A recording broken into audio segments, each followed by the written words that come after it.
I spent 5 years turning my backyard into a lush paradise. Roses, fruit trees, vegetables, even a koi pond. It was my escape. But Karen, the new HOA president, saw it as a violation of community aesthetics. When she sent a crew to bulldoze my garden without warning, she didn't realize I had cameras, legal paperwork, and a plan already in motion. This wasn't just a garden, it was bait. And the moment they crossed that property line, they walked straight into a trap that would expose the HOA's corruption to the world. Welcome to the HOA Discover channel. If you find out this story interesting, hit the like button, leave a comment, and don't forget to subscribe. Let's get back to the story. For me, the garden wasn't just a hobby, it was sanctuary. Every inch of soil I turned was filled with meaning. After losing my wife to cancer 5 years ago, I found solace in nature. I didn't need therapy. I needed the quiet hum of bees, the whisper of wind through bamboo, the gentle rustling of rose bushes as they stretched toward the sun. That small patch of green behind my home was where I cried, healed, and slowly pieced my life back together. It started as nothing more than a few raised beds, simple vegetables and herbs. But over time, it blossomed into something magical. By the 3rd year, I had trellises draped with clematis, a miniature waterfall flowing into a koi pond, and rows of lavender that buzzed with pollinators. A Japanese maple stood in the corner like a wise old guardian. Neighborhood kids would peek through the fence to watch the fish dart between lily pads. Some even called it the backyard Eden. Our neighborhood, Green Valley Estates, was governed by an HOA, but for years it had been relatively hands-off. As long as your lawn wasn't a jungle and you paid your dues on time, nobody really cared what you did with your backyard. But all of that changed the moment Karen Wellington was elected president of the HOA board. Karen moved into the neighborhood a year ago. She arrived with crisp designer blazers, a clipboard, and a condescending smile that never reached her eyes. She didn't wave like the other neighbors. Instead, she patrolled. She'd stop and stare at people's paint colors, peek over fences, take pictures on her phone. It wasn't long before she started running for the HOA board, campaigning on a platform of restoring community standards. I didn't pay her much attention, at least, not at first. I figured, let her play politician. My garden was in the backyard, out of sight from the street, and surrounded by a privacy fence. Besides, I'd followed the rules. No structures taller than 6 feet, no invasive species, no drainage issues. I had even submitted a landscape design years ago, and while I never got a formal approval, I never got a complaint either. The first time Karen spoke to me was during one of the monthly HOA meetings. I rarely attended, but that night, something told me to show up. The meeting was held in the community center, a sterile room with stackable chairs and the scent of disinfectant. Karen stood at the front, flanked by 2 board members who looked like they'd rather be anywhere else. "We have a growing problem with non-compliant landscaping," she said, flipping through a PowerPoint. "Vegetable gardens, non-native flora, unauthorized water features, it's all impacting property values." A few neighbors exchanged confused glances. I sat silently near the back. She clicked to the next slide, and there it was. A photo of my garden, taken over my fence, zoomed in on my koi pond. "This," Karen declared, pointing with her laser pen, "is an example of what I'm talking about. This garden is out of alignment with the HOA's aesthetic guidelines. It introduces risk, water features can attract mosquitoes, raised beds attract rodents, and tall plants obstruct sight lines." I raised my hand slowly. "Excuse me," I said, trying to keep my tone calm. "That's my garden." Karen didn't flinch. "Thank you for being here, Mr. Dawes. We'll be sending out updated compliance letters shortly. You'll have time to make the necessary corrections. I've had that garden for 5 years. No one's ever said a word." She gave me a tight-lipped smile. "Well, we're bringing Green Valley back up to standard." That night, I walked home under a pale moon, my fists clenched in my pockets. I stared at my garden from the back porch, the swaying grasses, the soft glow of solar lanterns flickering between tomato vines, and I felt a cold knot of anger tighten in my chest. That woman hadn't even introduced herself to me, Yet now she thought she could erase years of labor and love with a few strokes of red ink on a clipboard. But something else stirred in me, too, a flicker of resolve. She didn't know what she'd just started. I wasn't going to destroy my peace to satisfy her thirst for control. And if Karen wanted a war over my garden, I was more than ready to defend it. The first notice came folded neatly in a white HOA envelope tucked under my doormat. Violation, unauthorized water feature, was stamped across the top in bold red letters. The paper reeked of Karen's perfume and power trip. According to her, my koi pond, a pond that had been in my backyard for years, was now a liability to neighborhood safety and harmony. I stared at the letter, then at the koi gliding peacefully beneath the surface of their pond, oblivious to the bureaucratic war about to unfold. The violation threatened a $250 fine if the unapproved landscaping modification wasn't removed within 14 days. It wasn't just aggressive. It was personal. But Karen wasn't done. Over the next week, I received 2 more violations, one for unregulated vertical structures, my vine trellis, and another for unsightly refuse, an old compost bin partially hidden behind the shed. Each letter had the same clipped tone, the same cold phrasing, like it had been drafted by a robot trained on pettiness. I knew who was behind it. Only one person in Green Valley Estates had the time, ego, and binoculars to write it all. Karen Wellington, the self-declared queen of suburban order. As I walked my dog around the block that evening, I noticed a pattern. Other neighbors were getting notices, too. Mr. Everett down the road had a flagpole that now exceeded HOA height guidelines. Denise, a sweet retired teacher with solar lights along her driveway, had received a notice claiming the lights were a potential hazard to traffic visibility, which was absurd, since her home was on a cul-de-sac. Even the Morrisons, who had lived in Green Valley longer than anyone, got a warning about their choice of mailbox design. Whispers had started. At the community mailbox cluster, behind polite smiles, people were talking. "Karen's on a power high," someone muttered. "She thinks she's running a gated country club," another whispered. But when I asked if anyone had complained directly to her or challenged the fines, I got the same hesitant look each time. Eyes dropped. Shoulders shrugged. "No one wants to poke the bear," said Denise quietly. "She's got the board eating out of her hand." And that's when it hit me. Karen wasn't just bossy, she was strategic. She had stacked the HOA board with 2 hand-picked allies. They rarely spoke during meetings and nodded at everything she said. She cited outdated bylaws, twisted interpretations, and bullied homeowners into submission. Most people paid the fines just to avoid conflict. It was psychological warfare disguised as neighborhood management. But I wasn't built like that. I didn't plant roots, raise koi, and rebuild my life just to bow to someone like Karen. If she wanted to play legal games, I'd do one better. I'd beat her at her own. I cleared my dining table, opened my laptop, and created a digital folder titled Operation Garden Defense. Over the next few days, I read the HOA's entire charter, all 83 pages. I scoured it line by line, highlighting every passage that dealt with landscaping, backyard visibility, water features, and enforcement procedures. Turns out, the original bylaws were vague and outdated. Most of Karen's so-called violations were based on unratified amendments she'd pushed through at the last board meeting, without community voting.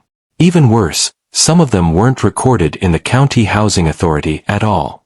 That gave me leverage. I started documenting everything.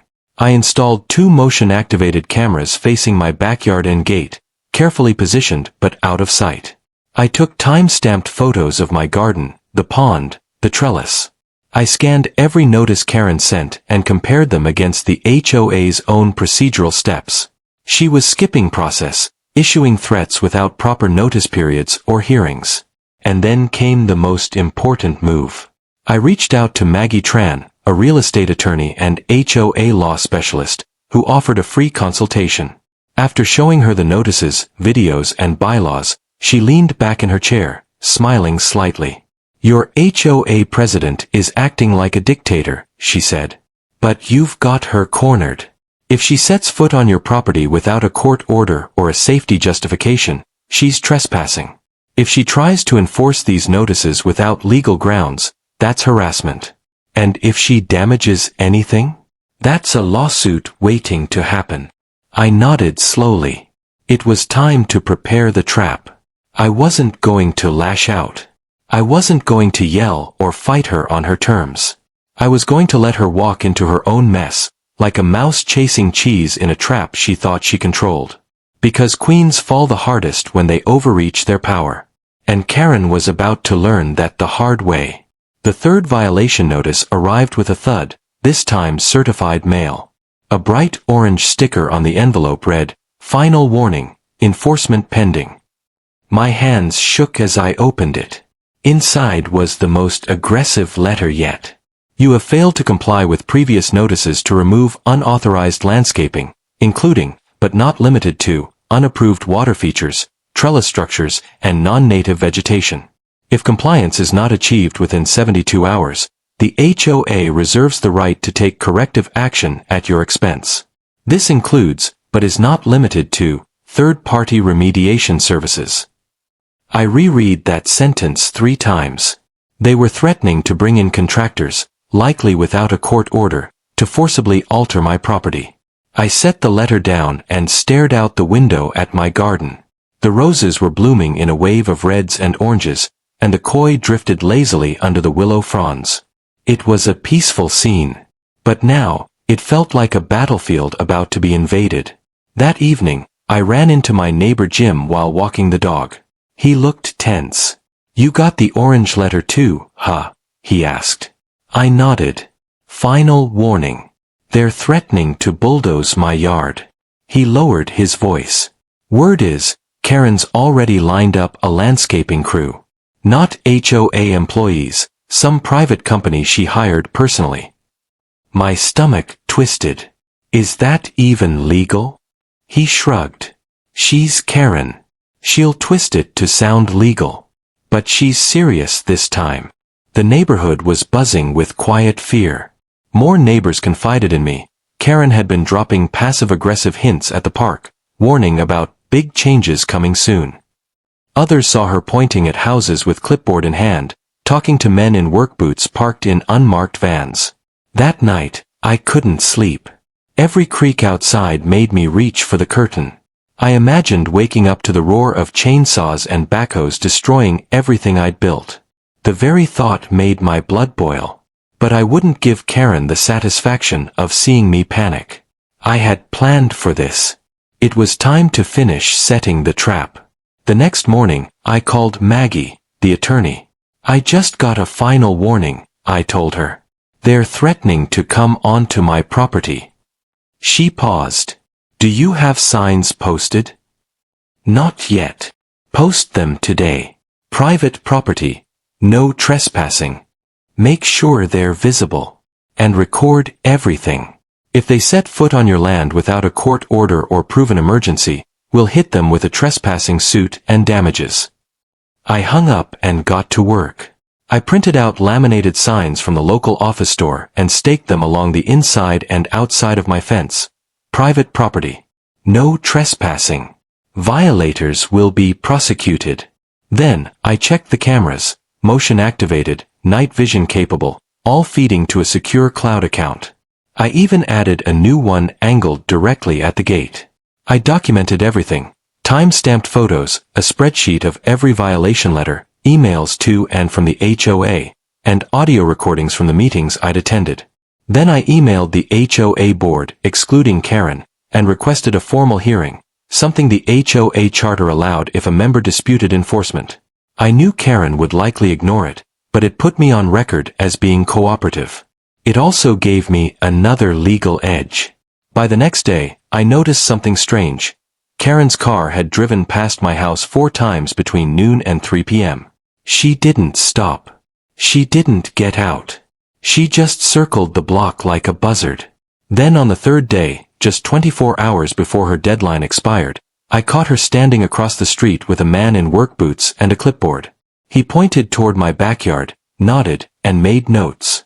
Karen smiled. They were planning something.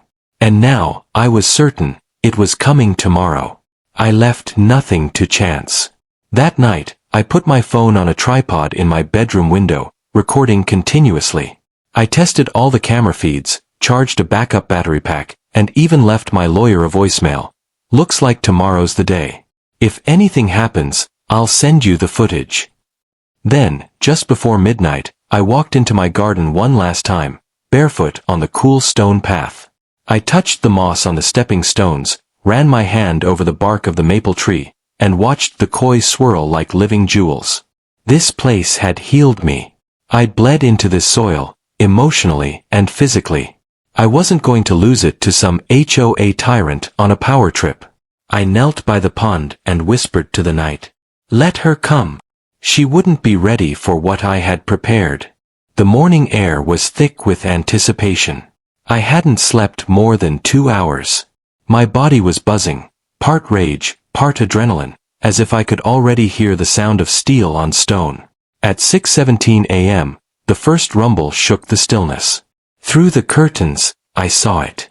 A white unmarked truck pulling a flatbed trailer loaded with heavy landscaping equipment, shovels, saws, and something that looked suspiciously like a mini excavator. 2 men in neon safety vests jumped down from the truck, stretching as if this was just another Tuesday job. It wasn't. Karen Wellington arrived 5 minutes later. She parked across the street in her spotless silver SUV and stepped out wearing her signature HOA blazer, crisp navy blue with a gold HOA pin on the lapel, clipboard in hand. She didn't look around. She didn't hesitate. She pointed directly at my side gate, gave a curt nod to the crew, and checked her watch like she was counting down to 0 hour. I stood on my porch, watching. She hadn't knocked, hadn't called, hadn't responded to my request for a formal hearing. She was bypassing due process and marching into my property like she owned it. But what Karen didn't know, what she never saw coming, was that this was exactly what I'd prepared for. The second one of the crew reached for the latch on my gate, I stepped off my porch and started filming. Stop right there, I said, voice sharp and loud enough to make the nearest worker freeze mid-step. Karen turned to me, feigning surprise. Good morning, Mr. Dawes. We're just here to carry out corrective landscaping measures under HOA jurisdiction. Without my consent? I asked, still recording. Without a court order? You've just trespassed. One of the workers hesitated. Ma'am, are you sure we can do this? Karen's eyes narrowed. You're on HOA business. You're covered. No, they're not, I snapped, walking straight up to the gate and holding up my phone. This is private property. You were warned. You've already received notice from my lawyer. Karen's voice dropped to ice. You've had more than enough warnings. The community guidelines are clear. The pond, the trellis, the plants, everything violates uniform landscaping code. It's coming out. And you'll be sued for every square inch of it. She rolled her eyes, turning to the crew. Start with the pond. That was the final line. I stepped back inside and called the police. 911, what's your emergency? Yes. This is John Dawes. I have unauthorized individuals attempting to enter and damage private property under false HOA authority. I've posted trespassing signs, have video surveillance, and legal counsel on record. Is the situation escalating? They've brought a landscaping crew and equipment. They've been instructed to begin demolition. We're dispatching a unit. Stay on the line if you feel unsafe. I hung up and turned the camera to Karen again. Police are on the way. I suggest you call off your little demolition squad. She looked rattled now, but not defeated. You can't hide behind technicalities, Mr. Dawes. The community has standards. I've lived here 10 years. And not once, have I been in violation. You changed rules without vote, falsified notices, and now you're threatening private citizens with demolition crews? You're not a president, Karen. You're a tyrant. The workers, unsure of what to do, pulled back slightly. One of them said quietly, We're not touching anything until we see paperwork. Karen seethed. You'll regret this. At that moment, the first patrol car pulled onto the street, lights flashing. 2 officers stepped out, calm but alert. One approached Karen, the other came toward me. I'm Officer Ramirez. Are you the property owner? Yes. John Dawes. Here's my ID. I've got everything documented, video, emails, letters, legal correspondence. Karen stepped in. He's in violation of community guidelines. This is HOA business. Officer Ramirez raised a hand. Ma'am, we'll get your statement in a moment. I handed over a folder, copies of the HOA bylaws, the violation letters, a notarized letter from my lawyer stating that no formal hearing had been held, and a printout of the municipal code regarding property trespassing and unauthorized removal of landscaping. The officer read silently for a moment, then looked up at Karen. Do you have a court order for this enforcement action? Karen's mouth opened, then closed. No, she admitted finally. But as HOA president, you don't have legal right to enter this property or destroy anything without a court order or owner consent, he said, firm now. If you or your contractors proceed, you'll be liable for trespassing and property damage. I advise you to leave immediately. The crew didn't wait for her response. They packed their tools back into the truck and got the engine running. Karen stood there, humiliated, fuming. I turned off the camera, satisfied. Hope that clipboard makes a good shield, I said, stepping back onto my porch. Because next time, it won't just be the police. It'll be a courtroom. Karen didn't reply. She stormed back to her SUV, her heels clicking like hammers against the pavement. And just like that, the ambush was over. But the war had only begun. Karen thought the police showing up would be the end of it, that I'd take my victory and let it fade quietly into the neighborhood gossip mill. But what she didn't understand was this wasn't just about my garden anymore. It was about principle, power, and exposing the unchecked arrogance of someone who believed she was untouchable. The very next day, I met with my attorney, Maggie Tran, in person. Her office was modest but sharp, like her. After watching the full footage from the attempted demolition, she sat back in her leather chair and smiled. She handed you everything, Maggie said. This wasn't just a threat. It was an attempted trespass with clear intent to destroy property. And with those contractors acting under her direction, you've got enough here to file not just a cease and desist, but a full civil suit for damages, harassment, and HOA misconduct. I nodded. I want to proceed. All the way. By the end of the week, Maggie had filed a lawsuit in the county civil court. Named defendants, Karen Wellington in her personal capacity and as HOA president, and the Green Valley Estates HOA itself. Charges included trespassing, attempted destruction of private property, violation of HOA enforcement procedures, abuse of authority, intentional infliction of emotional distress.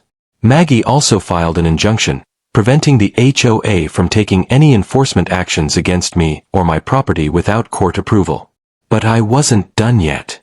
That evening, I uploaded the full security footage to social media, uncut, time-stamped, and overlaid with a calm narration explaining the timeline of events. I posted it with a simple caption. When your HOA president tries to bulldoze your garden without a court order, and gets caught. Within hours, it took off. It started local. A few neighbors shared it on Facebook, tagging friends in nearby communities. Then a real estate rights group reposted it with the headline, HOA tyrant exposed on camera. From there, it exploded. By morning, the video had over 300,000 views. Comments flooded in. This is exactly why HOAs have a bad name. She's lucky she didn't get arrested. Good for you, man. That garden is beautiful. I hadn't planned to go viral, but the exposure became my greatest weapon. Even inside Green Valley, the shift was instant. People who had once been silent, fearful of retaliation, now began speaking up. My inbox filled with messages from neighbors. Denise wrote. I've had the same harassment from Karen. She fined me $100 for painting my porch steps. I'm willing to speak out. Mr. Everett, the one with the flagpole, told me. She threatened to sue me over my Veterans Memorial plaque. Enough's enough. Over a dozen homeowners quietly reached out to Maggie. Some provided documentation of forged notices. Others had videos of Karen making threats or changing rule interpretations mid-sentence during HOA meetings. The most damning evidence came from Tom Linwood, a former HOA board member who'd resigned early into Karen's presidency. He sent a sworn affidavit stating that Karen had pressured board members to approve bylaw changes without public notice, blocked dissenting votes by delaying meetings and falsifying attendance records, hired contractors using HOA funds without required board approval. With every passing day, the case grew stronger. Karen, however, doubled down. In a pathetic attempt at damage control, she released a statement in the HOA newsletter claiming the video was taken out of context and accusing me of spreading misinformation that undermines community cohesion. She even tried to hold an emergency HOA meeting, scheduled for 9 a.m. on a Tuesday morning, knowing most working residents couldn't attend. But this time, the community didn't stay silent. Over 60 residents packed the community center that morning, standing room only. Karen walked in late, clipboard in hand, only to be met with a wall of quiet, seething faces. When she tried to speak, someone shouted from the back, "You tried to bulldoze his yard." Another voice rose. "We saw the video, Karen. You're done." The meeting dissolved into shouts. Karen tried to maintain order, banging a gavel that no one respected.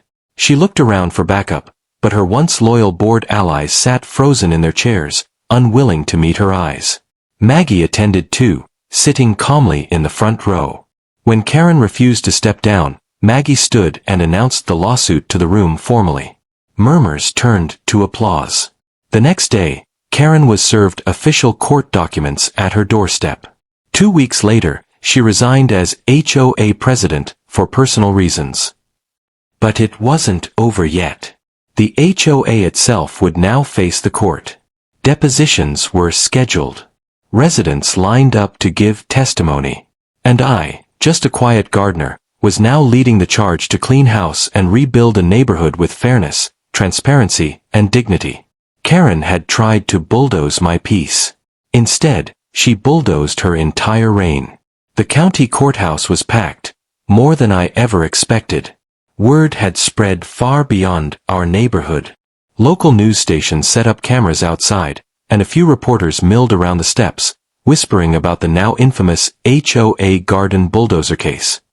Some even called it Karen versus the garden on social media. What started as a backyard feud had become a full-scale courtroom showdown with statewide attention. Inside, the energy was electric. Friends, neighbors, and even people from nearby communities filled the gallery. They weren't just curious, they were furious, most of them victims of HOAs that had crossed the line. Karen, seated at the defendant's table in a stiff gray suit, looked nothing like the smug clipboard queen from our last confrontation. Her hair was tightly pinned, her lips drawn thin. But beneath the stoic mask, you could see the cracks forming. At my side sat Maggie Tran, cool as ice in her tailored blazer, laptop open, documents organized in color-coded folders. This wasn't just a lawsuit about a garden. It was about abuse of power, community betrayal, and standing up to the unchecked tyranny that hid behind HOA rulebooks. The judge, a stern woman in her 60s named Judge Harmon, opened with simple words. Let it be known this is a civil hearing concerning allegations of HOA misconduct, trespassing, and destruction of property without due process. Counsel, proceed. Maggie didn't waste time. She presented the timeline, violation notices without proper process, unauthorized contractors arriving without a court order, and clear video evidence of Karen ordering the demolition crew to enter my property. On the projector screen, she played the footage for the court. Karen pointing to my gate, giving orders, and the police arriving shortly after. The room was silent. Then Maggie brought out the real ammunition, testimonies from other residents. First was Denise, the retired schoolteacher. She took the stand with trembling hands and shared how Karen had fined her for using solar lights along her driveway, lights that had been there for over a decade. She described the threatening language in Karen's letters, how she had tried to appeal, only to be ignored. Then came Mr. Everett, the veteran.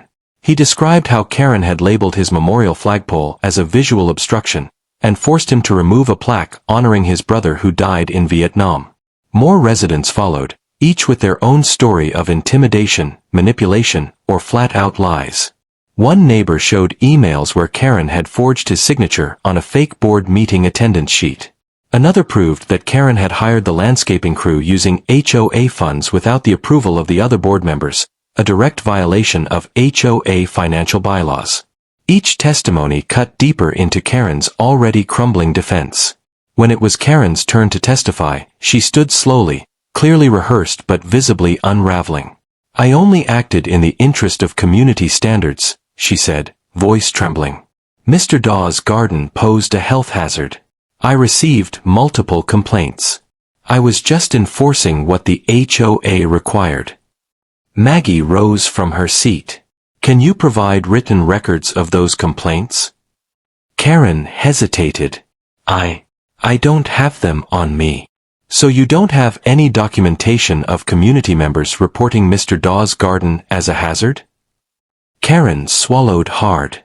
"They were verbal, casual conversations. And yet, you moved forward with demolition plans, hired a contractor, and attempted to enter private property without a warrant or board vote, based on casual conversations?" Karen didn't answer. Maggie continued, "Is it true you changed several HOA bylaws without a full quorum or vote, and backdated the meeting notes to give the appearance of legality?" Karen flinched. I was just trying to streamline the process." "You mean bypass the process?" "Objection." Karen's attorney barked, but Judge Harmon raised a hand. "Sustained. But the witness will answer." Karen glanced around, suddenly small in the witness box. "I made decisions that I believed were in the best interest of the community. Maybe I overstepped, but it was never personal." Maggie nodded. No further questions. As Karen stepped down, the court saw not a president, but a petty tyrant caught in her web of deceit. In closing arguments, Maggie was surgical. "Your Honor, this is not about koi ponds or rose bushes. This is about power, abused behind fences and bylaws. It's about a woman who used her position to bully, intimidate, and violate the rights of homeowners. And it's about holding her, and the HOA that enabled her, accountable." Karen's attorney offered a bland rebuttal about community safety and misunderstandings, but it was limp, lifeless in comparison to what had come before. After a short recess, Judge Harmon returned with the verdict. The court finds that the Green Valley Estates HOA, under the leadership of Karen Wellington, violated civil property rights, HOA procedural rules, and committed acts of harassment and unauthorized trespassing. The plaintiff is awarded full damages, court fees, and a formal injunction preventing further enforcement actions by this HOA board without oversight. She turned to Karen specifically. Furthermore, the court recommends an audit of HOA finances and bylaws, and refers this case to the State Housing Commission for further disciplinary review. Gasps echoed through the courtroom. It was done. Karen looked like a ghost, stripped of power, reputation, and the iron grip she once held over the neighborhood. I walked out into the sunlight to applause. Yes, actual applause, from neighbors and strangers alike. Some shook my hand. Others clapped me on the back. I didn't win just for me.